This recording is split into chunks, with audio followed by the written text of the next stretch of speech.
This might not be the best spot right underneath these freaking speakers, but we'll make it work. We're going to make it work. As always. That's Mets life. Make it work. Figure out a way. All right, so I got a little intro here. I'm not as polished as you. I know you do this for a living. I mean, so this is a little side hustle, a little side gig for me. Man. So, all right, if you're a Mets fan and Tweetster, you probably know my next guest, or at least follow him on Twitter, maybe not.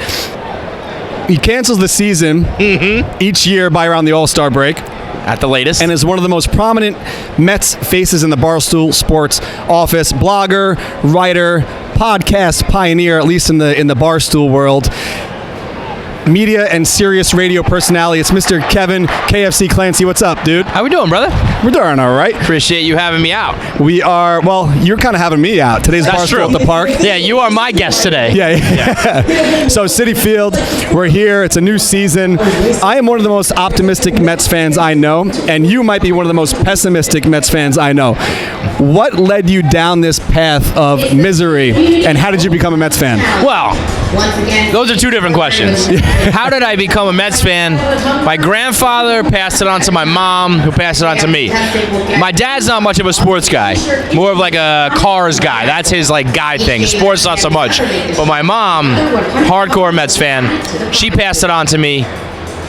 Now I'm stuck with it. How did I go down this path of misery? Yeah. Well, not me. It's the fucking team, man. They led me down this path of misery, dude. I mean, certain things you can't help. I always say the Mets, I didn't choose the Mets life. The Mets life chose me. And after 34 years of it, I can't be as optimistic as you are. I don't know how you do it, bro. I don't know how I do it either. It's kind of like we're in the same boat as far as family's concerned. That's the reason why I'm a Mets fan. It's why a lot of people that are here are Mets fans. It's a family tradition. I have a kid. You have you're two. Raising your girl a Mets fan? She has no choice. Yeah, you got it. I mean, I don't know if you're kind of the same as me. Your daughter's name is Shay. Is that because of Shea Stadium? It depends on who you ask. So the kid's mother's aunt, she said, "Why don't you name the baby Shay?" And I like perked up at dinner. I'm like, oh my God, yeah, is that possible? And I'm thinking there's no shot. And their mom was like, yeah, it's a cute Irish name. I like it. So she likes it for that reason. And I'm like, yeah, no, Mets, Shea Stadium. Yeah, no doubt. Flushing, yeah. So depending on who you ask. But, I mean, honestly, I thought about it's been a long road, man. It's a long, hard road being a Mets fan. They're going to end up Mets fans. I know that. But there was a time where I thought to myself, just don't be a Yankee fan, don't be a Philly fan, and then you can pick whatever. But I know where they're going to end up. They'll be sitting right here with me. They'll be CUNCEL in the season by Mother's Day when they're 15 too, whatever. Well, let's hope that our daughters actually are both Mets fans, because I don't know what I would do if she decided to go down a different path. Kids, they revolt. You're in deep though. You're in real deep. I'm a diehard, but this is your life now. If your daughter was not repping orange and blue, it would be a problem. But you're right. Kids they rebel. Like I know guys who are like diehard Giants fans, and my friends were like anything but. I like Packers, Vikings, like weird rivalries, and like. I don't know, though. I feel like if you rebel that hard against your parents, something's going on. Well, right? She's just about to turn 4, but she already knows, like, Dad makes Mets clothes. Like, she said it today at breakfast. She's like, what are you doing today? I'm like, I'm going to the Mets game. I got to, kind of do this work thing. She's like, oh, Mets clothes. Like, right. She knows what's up. So you like the shoes on your feet, baby? Well, let's go Mets then. you like going to dance, like going to swim? Right. Yeah, this is how it happens, Mm-hmm. So let's talk about the office. You aren't the only Mets fan there. Right. Who else likes the team that's a Barstool employee? I mean, my guy Clem has been there through thick and thin. Been there with me through thick and thin. Long time coming. He's a little more optimistic. He's a little more like yourself. But I know that he's faking it. He's faking the optimism, but he knows deep down that we're always stuck with LOL Mets type life. Frank Fleming, of course. He became a famous super fan. He's a part-time guy at Barstool, so he's in with the crowd. My guy Glenny Balls. There's a few Mets fans floating around, ranging anywhere from somewhat optimistic to as pessimistic as I am. But growing up, like all my friends were Yankee fans. I grew up in the Bronx. I was like behind enemy lines, and so other than my brother and my mom, I was never watching games with like anybody. It was just us. So to even have a few guys at the office that I watch with or commiserate with, it's like pretty new for me, all things considered. I'm sure Frank is here. We got to go find him and rip the soda out of his hand that he's drinking. I mean, we got to get him off the soda. He's trying to take this diet thing serious, but if you can't give up soda, you're not that serious. I mean, he's like, if I die, I die. He pulled a Rocky. He pulled Drago. If he dies, he dies. No, I think he actually said, yeah, I have diabetes. It's no big deal. It is a big deal. That's a really big deal. Frank, if you're watching, laughing, but it's a big deal. Yeah, you've definitely got to quit the soda, Frank.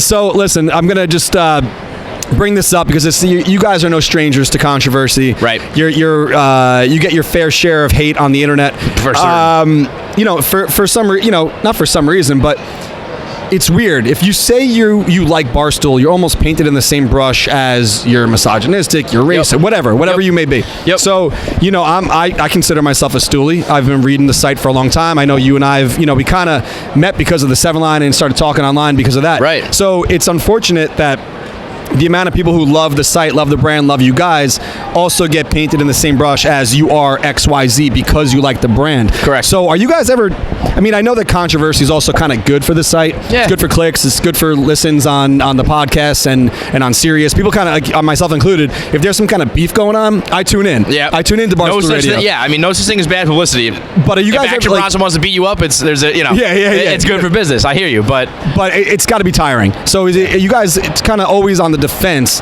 How sick of you guys are of that? Yeah, at some point you reach a point in your career at Barstool where you realize the people who like you, they get it, they understand it, you have a like-minded sense of humor, they get that it's all about jokes, it's all about sports, it's all about hanging out and just being like not taking things too seriously. And the people who really don't like it, they don't have the same sense of humor, they're offended by it, you're never going to convince them. So the people who are down, the people who are not, and I'm at the point where I'm not trying to convert anybody. I used to kind of take it personal. I used to kind of say, come hang out with me, come out to an event. I promise you'll have a good time. We drink some beers, we watch the Mets, we hang out. Whatever you think about me and the jokes I make online, I bet if you hang out with me for 20 minutes, you'll realize that, I'm not a bad person, I'm not misogynistic, I'm not hateful, whatever. And then eventually it just I think people either realize that or they don't. And there's no sense in bashing your head against the wall. You know what I mean? No, I feel the same way. And I was telling someone I was coming up to talk to you today, and they're not a fan of Barstool, but they're a boy of mine. And I was even saying it's the same thing. If you take it for what it's worth, you take it for it's a comedy site. It means Barstool Sports. You guys barely talk about sports. No, we've talked about dropping that. To be honest, we talked about being just Barstool because it's a comedy site at this point. But yeah. So if you take it that way, and it's listen, I take it for what it's worth. I think it's funny. I think a lot of the jokes are funny. But like you just said, if you hang out with people in person rather than just reading their tweets, it's a different world. And Twitter's not real life. No, it really isn't, and neither is humor and comedy. The way that I crack jokes and the things that I'll say about current events and athletes and whatever's in the news is honestly different from if you're sitting here face to face hanging out with me sitting down. Not to say that we're phony, but there's a different level of I am trying to be entertaining, I'm trying to be funny, and when I know when to be respectful and I know when to shut the fuck up, basically. Yeah. And sorry, can I curse on this? No, of course. I saw some 7 Line guys being Barstool's trash. Why are you associating with them? And I would love them to come out and sit at a Barstool the ballpark, or if I come out to a 7 Line game, say what's up. But I do also get that you're not going to be able to meet every single person in person that you follow online and that you read online and that you listen to on a podcast. So if what I put out there as a entertainer does not jive with you, all good. Yeah. And I really genuinely believe if you hung out with me or anybody at Barstool, it wouldn't be the same hate or the same vibe. But I also get that you're not going to really be able to do that. So it is what it is. And also, there's some things that people just don't realize that's shtick. You know what I mean?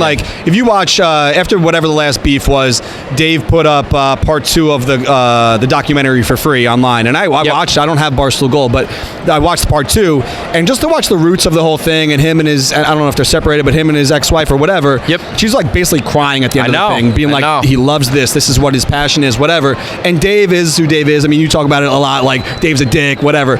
But deep down, I think that all of you guys have a nice, good bone in your body, but unfortunately the way it comes off is you guys are labeled as this, and it's unfortunate. But yeah, listen, sense of humors are, they vary, and what I find funny is a little bit abrasive and sometimes crass, but I really do just genuinely find that funny. And if you don't, you're gonna hate me for it. And if you do, we're all gonna laugh together. It is what it is. I don't know who it is, but I read a tweet the other day, and it said, "Can you believe that the generation that grew up on Family Guy is this sensitive. Yeah, you know, like, we're all kind of in that generation, It's that era, true, where like dude. you could say some shit on TV and it's funny, but if you write it as a tweet, as a person, not a show, it's true. wrong. Like, why is that wrong? The medium and where, the venue. Like, if I say some of the stuff I said at a stand-up, at a club, as a stand-up comic, people they'd laugh and they wouldn't even think twice.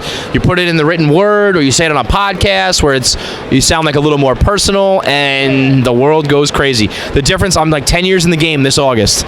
2009 to now, I mean, if I was still saying the stuff I was saying back then, you think that there's problems now? If I was still talking like I used to talk, holy shit, man. So like I mentioned in the beginning about like me saying I'm a stoolie. Yeah. Do you think that certain athletes or personalities or celebrities are nervous to admit that they are? Because like a guy like Bryce Harper can throw on the sweatshirt, Yeah, the he can do quilted, whatever. Viva, whatever that line is. We'll talk about that later, actually, which I think is very impressive. But the he'll wear it and show the logo, and he doesn't care because that's part of his brand now. But do you think some people are kind of hesitant on definitely admitting? Definitely. I mean, especially within the world of baseball, we're seeing it now. My guy Jared, who I host radio with every day, he has a show called Starting Nine. Him and Dallas Braden, retired A's pitcher, and they're starting to make inroads in the baseball world because, I mean, Major League Baseball, they're so stupid sometimes. They can't get out of their own way, and these guys. There are charismatic guys. There are guys who want to grow their brand. There are guys who want to do stuff online. It's one of the greatest tools that humankind has ever been given. You look at a guy like Alex Bregman and the stuff he's doing, the videos he's making, the persona he's creating is incredible for him, and I'm sure he's going to make money off it and be happy about it. Like, you know, the opportunity is through the roof, but there's definitely people who, you know, they know our brand of humor. They know that we push the envelope, and because of agents, because of publicists, because of sometimes their own cautiousness, they're a little hesitant. But again, once you get to know us, once you see what we're about, I think a lot of people realize there's no hate involved. We're not out here to try to hate anybody. You know, sometimes we try to make you laugh, and sometimes we go too far. But there's no there's no ill will. And once people realize that, they get down with us and they realize that we're one of the best tools to grow their brand. Yeah, there's a drop on Sirius. I think it's Big Cat. He's like, if you just do a little research and find out who we are first, and then make your judgment, fine. But at least give it a shot. Right, but like I said before, people don't do research. I don't do research. So if you don't do your research and you don't like us, I get it. But just know that if you were to, you would be like, oh shit, this guy's just like me. You know, maybe I wouldn't say that out loud or online or in front of 100,000 people, but I get it. Right. So you said 10 years in the game now. That's with Barstool, right? 10 years with Barstool. Yep. A lot's changed in the past 10 years. But you're one of the founding fathers, core four founding members. I started in New York. So once we expanded to new cities, I was the one who started Barstool New York along with my guy Keith K. Marco. But there wasn't that many employees. You were like one of what, like 12? Yeah, I mean, Dave started up in Boston, and there he had like a Patriots writer and a Bruins writer and a couple guys who used to write for him for the newspaper. I want to make sure I pay homage to those guys. But as far as like the Barstool now, one of 3. I think I was the third employee. Well, hopefully when I think 51% churning got. Yeah. Hopefully when the deal was the ink was dry. Your names are in there as Yeah, we got a little something. All right, good. Yeah. Steven Matz, another strikeout here, looking good.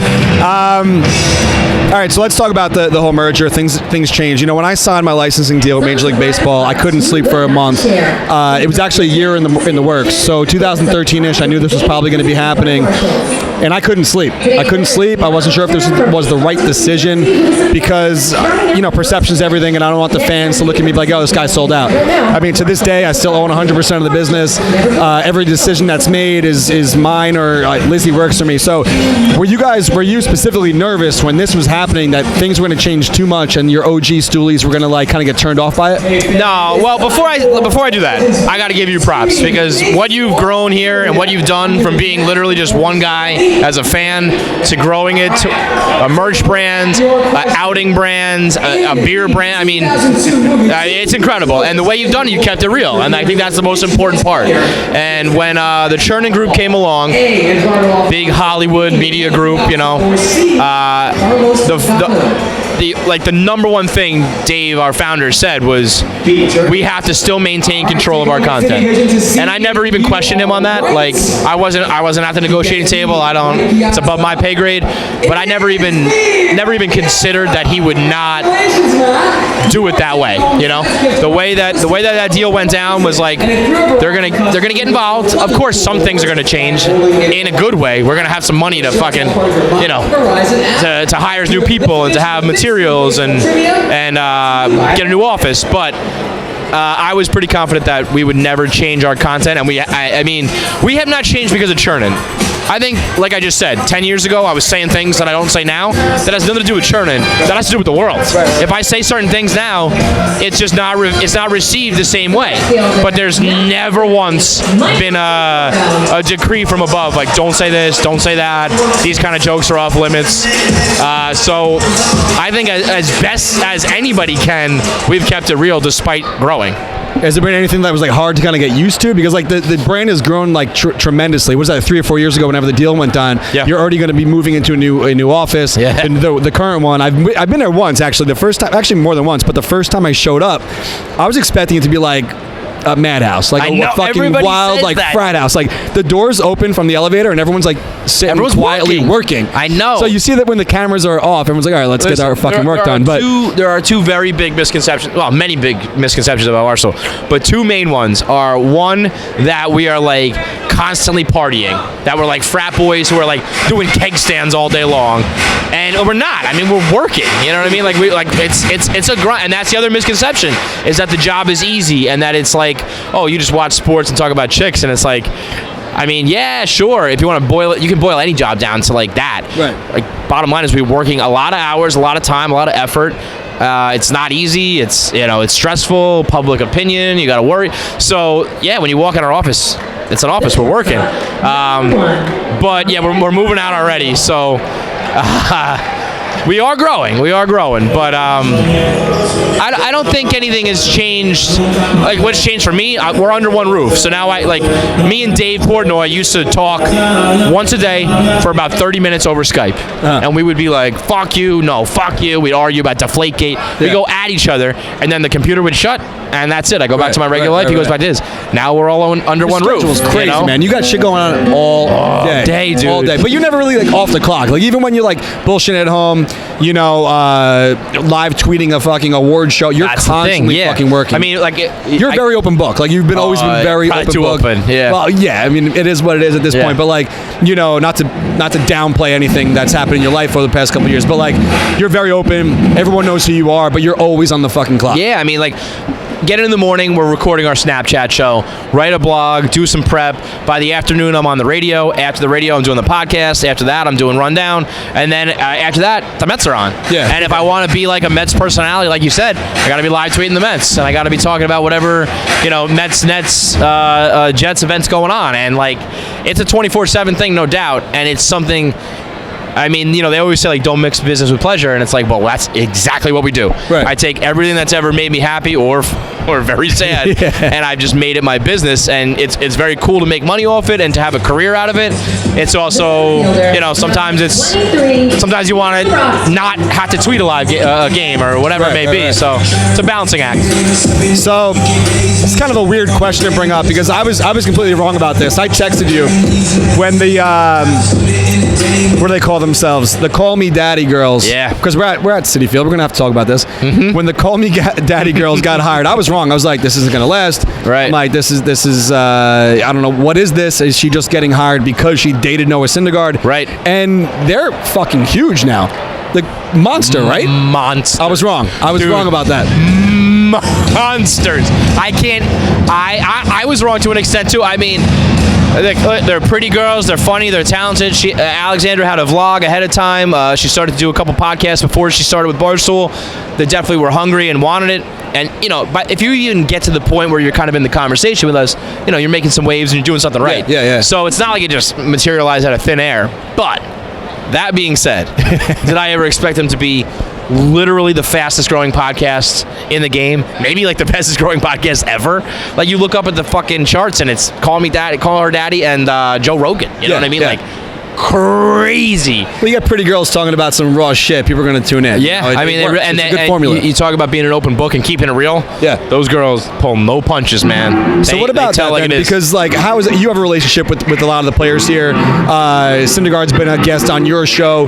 Not to, I mean, it shit happens. People break up. Right. But does that kind of tarnish anything, a relationship? Not that you care really being about best friends with these fucking guys, these players, but it's good to have a guy who's Syndergaard on your side as far as the Steelers is concerned, and you hire his ex-girl. Like, what happens then? Yeah, I mean, it's a very fine, it's like a balancing act, because I don't like getting to know guys because I like to be very real about my fanhood, Yeah. I'm not here to like write, I'm not a journalist, I'm not a baseball stats guy. I'm not talking about your performance. I'm talking about from a fan's point of view. And if you're playing like shit, or if the team is terrible, I want to be able to, 100%. And that's like first and foremost what I always make sure I do. You get to know somebody, it's a little different. Like I said, you get to know me, you're not going to hate me as much. If I get to know somebody on the field, well, when they go out there and have a bad outing, I'm going to be a little more inclined to be like, whatever, just don't worry about that. But he wears our shirts, so I got to be a little nice. Yeah, you're right. And so, once the friendship, personal element comes in, it definitely changes things.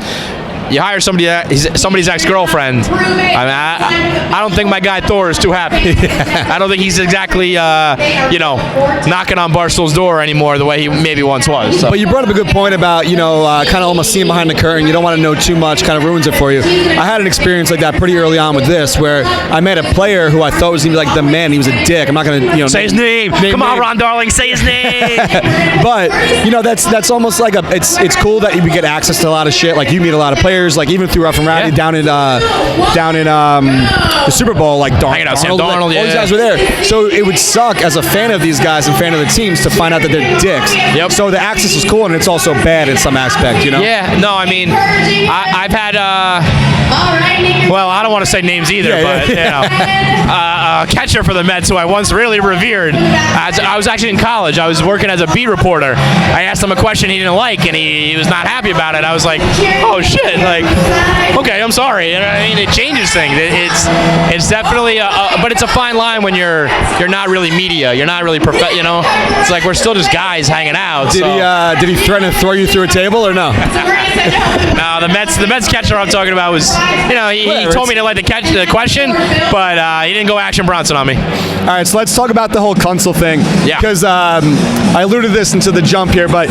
you cancel or CUNCEL the season pretty early on. I mean, you kind of not give up on the team, but I've been right like 99.9% of my life. Yeah, but did you CUNCEL the 2015 Mets? No, but what I did, I wrote a blog. All right, let me give you a little background. So, CUNCEL means cancel, but a former producer of one of the Barstool shows. His name is the J. Hay Kid. You can follow him on Twitter. Great baseball guy. He had a friend. Great guy also, but he's borderline illiterate. And this guy, every time he texts, every time he emails, he just spells everything wrong. And they were actually Indians fans in Cleveland. This goes way back.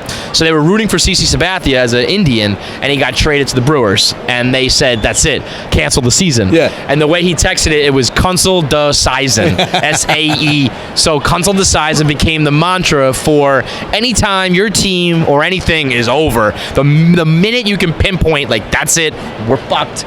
CUNCEL DA SAESON, and then it just kind of became the CUNCEL. It's weird though, with like predictable text and shit, like how that wasn't just like fixed. Well, I mean, listen, that was like 2008 when CC got traded. Like, I mean, that was you're right. It's old school. So CUNCEL DA SAESON kind of became the mantra, and unfortunately, being a Mets, Jets, Knicks, somewhat Islanders fan, we're often canceling the season.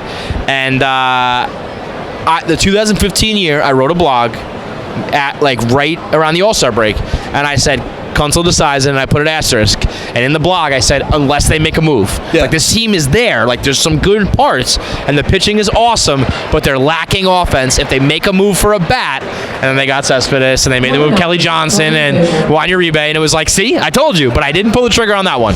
Yeah, 2015 was sick. I mean, that. Hey. Fucking good. What's up, man? What's the word? What's the word? Yo, can I get a picture? Deadass? Yeah, for sure. Let me finish this up, and I'll take a picture, all right? Okay.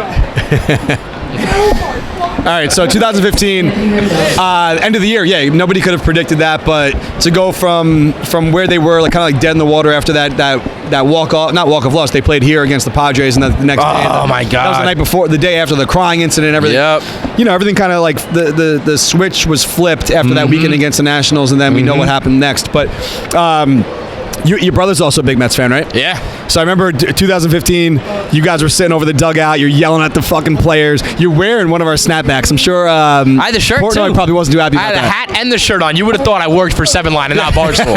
He was like, you're head to toe in someone else's merch at a fucking game? I was like, listen, I'm a 7 Line guy. What do you want me to tell you?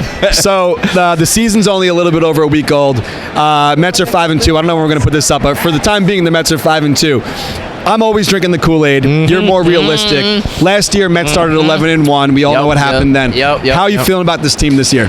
I am oddly optimistic, and I don't know what to do. I don't know what to do. I don't know why. Part of me just feels like the pitching is finally going to come together and everyone's going to click.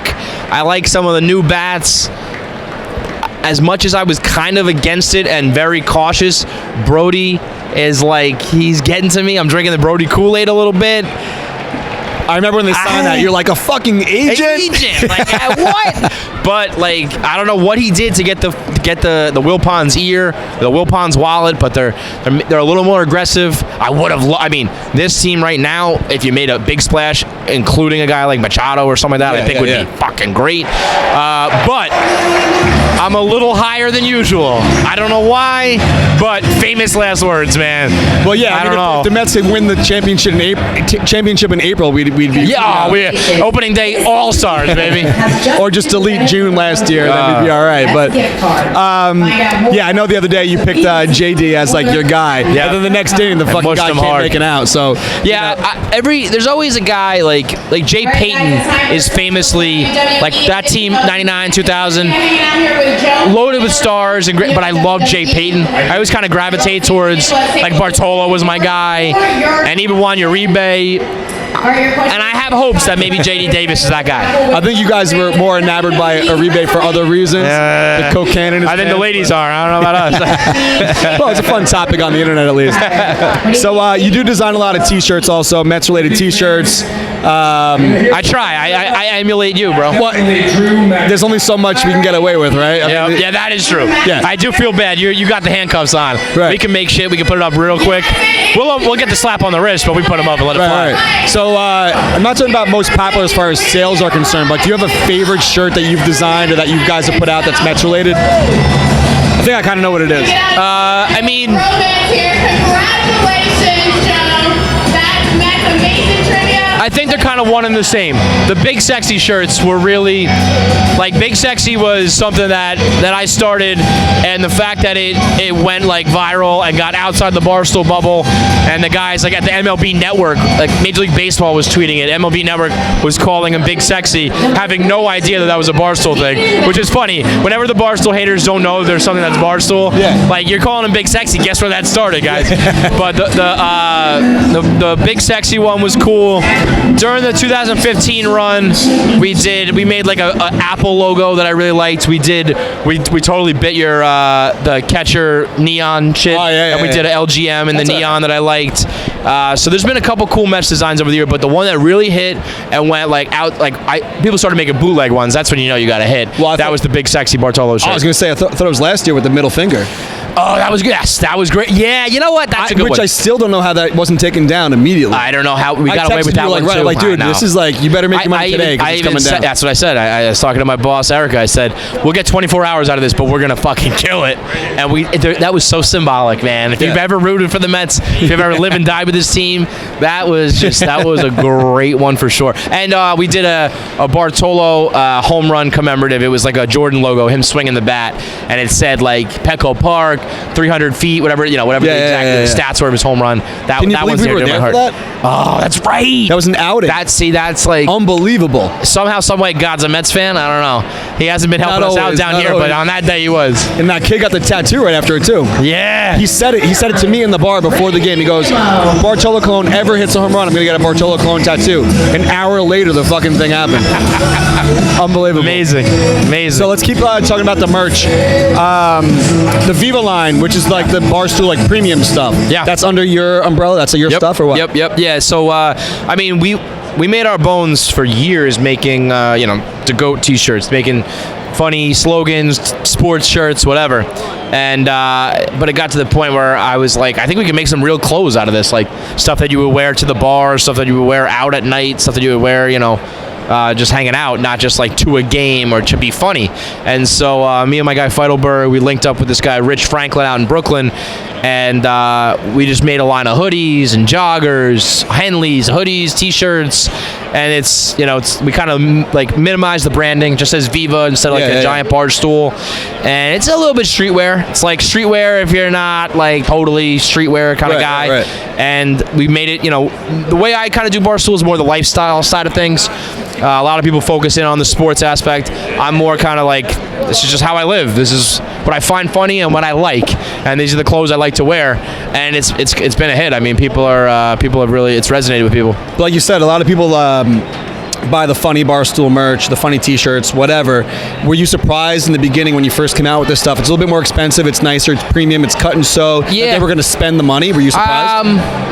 At that point, I had seen enough of people coming out to events, people paying money for, like the moment I knew, years ago, we sold lacrosse pennies, and they were numbered 1 through 100, and they were $100 each. They were literally just practice pennies, and they sold out like that. Yeah. And granted, that was only 100, and that was like our diehard fans, but the writing was on the wall that people were there to spend more than they had been on merch. And so I remember pushing. I think our first hoodie was like $65. Like it was this quilted material, like you said, though, cut and sew, real nice. And there was some skeptics within Barstool, like no one's gonna pay. Our T-shirts are $25. No one's gonna pay $65. Right. It's like just wait. And we put our first one out. It was the middle of the summer. It was 97 degrees, and we sold like 1,000 hoodies in a day, and I was like, I told you. That's great. Well, it's tough. It's tough to educate your customers or your fans. Like even with us, like we make like more expensive jackets, and people are like, well, I could buy a jacket from Modell's for $100. Why would I buy yours for $165? Yeah, because like, look at this one. It's fire. It's limited edition. It's handmade in fucking Queens. Yes. Like there's quality. a reason behind it. It's not gonna fall apart. It's like, I know. And again, like I said about the Barstool fans, and if that's not for you, and you don't want to spend that money, fine. But I promise you, there's a lot of people who will. I say the same shit. I'm like, there's a reason behind it. If you don't want to spend, don't spend. I mean, I'm not going to convince you otherwise. Right. But, all right, so let's get into a couple of this or that's. I know, like, you guys do a lot of hypotheticals on your shows, which is also is I do want to bring up Barstool Sports, like we talked about before. You are a sports guy. You go on The Fan. You sit down with Evan. You know your shit. Oh yeah, definitely. But a lot of your shows have nothing to do with sports. Yes. Yeah, I mean, I will casually. There's your boy Pete Alonso. Nice double there. My guy, Pete Kong. Let's go. This kid. I am drinking the Kool-Aid on him, bro. First Citi Field hit, Pete Alonso. Nice double there. Go. Yeah, I do know my sports. I know my New York sports. I'm not a guy, like, I don't watch on Sunday in the NFL. I'm not watching every game. I'm watching my Jets. I'm watching my Mets. Like, I know about my teams, and I do know them through and through. But, when in the Barstool world, you get compared to other bloggers, and there are guys who know every team, every sport. They live and die. They gamble. They bet it. They watch it. They know it more than I do. So I'm regarded as the guy who doesn't know anything, but whatever. That's fine. I'm here to make people laugh, and if I can integrate my teams a little bit so that I can watch the Mets and get paid for it, like, so be it. All right, so let's talk about your teams for a second, because it's a little this or that. I think I know the answer, but the Mets can win the World Series or the Jets can win the Super Bowl. I mean, not even a question, dude. I'll take the Mets World Series over like 50 Jets Super Bowls. Like, it's not even a question. All right, so they win, and it's over, and like the next year, it's like we're never gonna have the dynasty. I know as a Mets fan, we're never gonna have like the 5 years in a row. We'll sneak one in, maybe if we're lucky, and that's it. Yeah. All right, so people that are watching this or listening afterwards might not know how much you like to spend time indoors. So a little this or that. $10,000 cash to go camping for a weekend, or $500 cash to stay home and do nothing.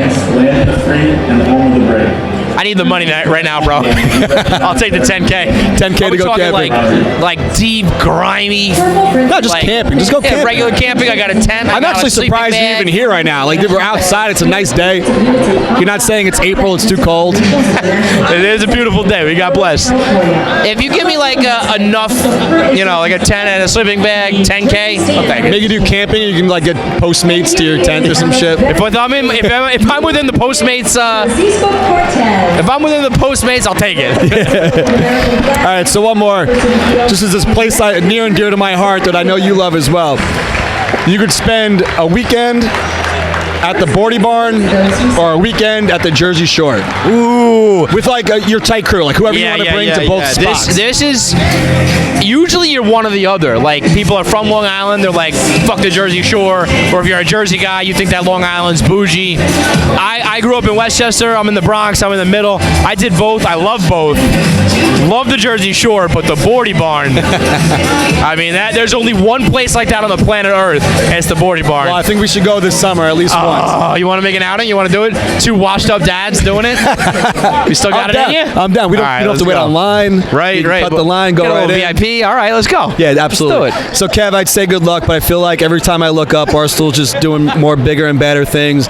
And it's one thing to be successful, but it's another thing to be successful and hated on. And I think if the haters ever go away, it means you guys are doing something wrong. That's a fact. So keep doing what you're doing. I'll keep supporting. And yeah, man, I appreciate the support. Like I said, I mean, we did kind of come up together in a way. I feel like the first I heard of you, things were much different for the 7 Line, and to watch 7 Line grow and all the 7 Line Army, the way you guys have repped the team and grown to take it on the road and everything like that, it's been very cool as a Mets fan. Business aside. Business is incredible, but even as a Mets fan, it's been very cool to watch. So thanks a lot. Thanks, dude. You actually put me on, not to keep this going, but you put me on Barstool in 2014. I flew to Kansas City in Game 7 of the World Series and wrote a sign, "We need this in Queens." And you're like, "Look at my man Darren out there." Yes. And then the next year we were in the fucking World Series. I know. Who saw that? Let's get down again. Yeah, Come on, Brody, make it happen. All right, thanks for coming on, dude. No doubt, dude. Thank you, man. Appreciate it.